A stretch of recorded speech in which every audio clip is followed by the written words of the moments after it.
was your reaction to him shooting that round after a good shot? Just like I'm sure it felt like one of the best rounds ever. Yeah, I mean, it definitely overshadowed, but at the time, as far as the tournament situation goes, I was happy. I mean, he played as best as he possibly could, shooting perfect round, and I was still leading. So, I still, according to the fans and the followers, I mean, I seemed like I had a lot of momentum, but in my mind, I shot, just what I needed to do to stay on top and stay in the lead. So, I was happy, to be able to witness that and the greatness of that round, but at the same time, I still was in the lead and focused on winning.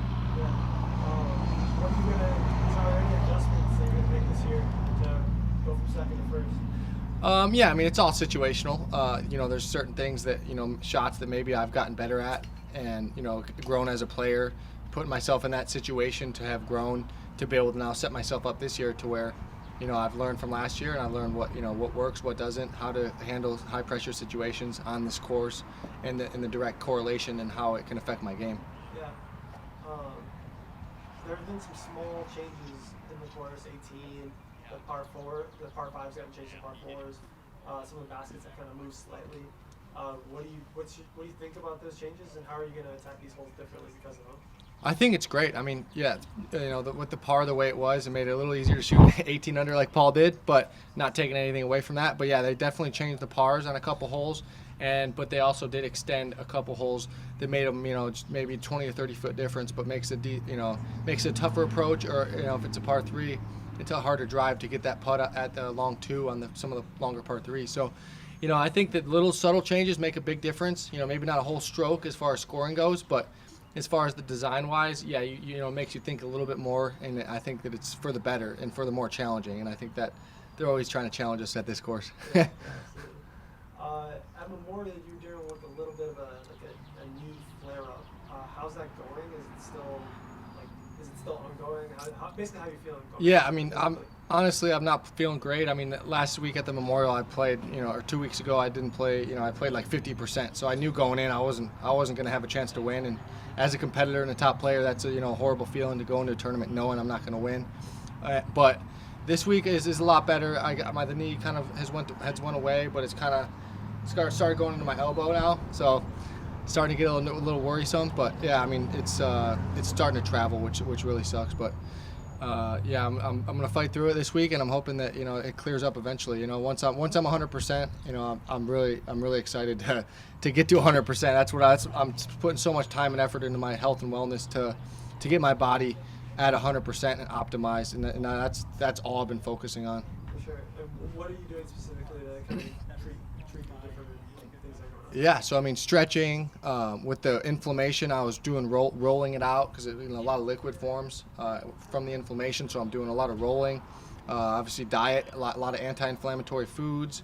I'm making like ginger, turmeric, juices in the mornings to really try and counteract the inflammation that's going on in my body. So, supplements, all the different. So I'm doing, tons of stuff like that. Trying ice baths, just to try and, really, because it gets real hot when you're inflamed.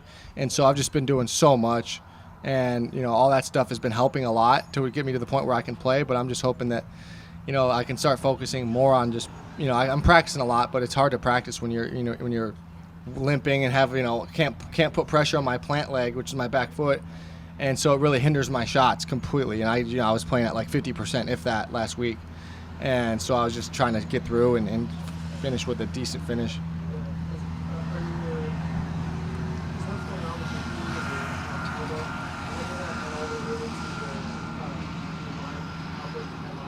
Yeah, we're not really 100% sure, but I'm pretty sure it is. I mean, I think that it's something to where it's, the flare-ups are going to happen, and it's just like I got to fight through it. And it's not going to last forever, but it's, it sucks that it's happening right before tournaments. I mean, it went down a little bit after the Memorial. Now it's kind of picked back up.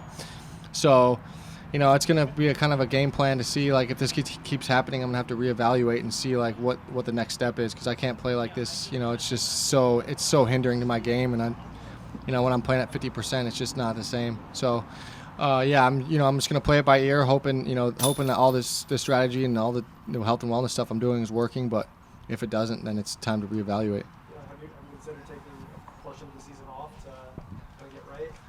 As I entered into, is that one of the options they still Yeah, I mean, this week, I'm starting feeling good enough. I'm not 100%, but I'm gonna see how I feel today going into tomorrow. I'm still gonna play unless something crazy happens.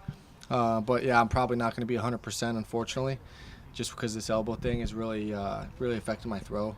But that's yeah. If it keeps happening, I'm gonna have to take some time off. I'm not gonna have a choice. I'm not gonna play tournaments at 50%. It's just not worth it.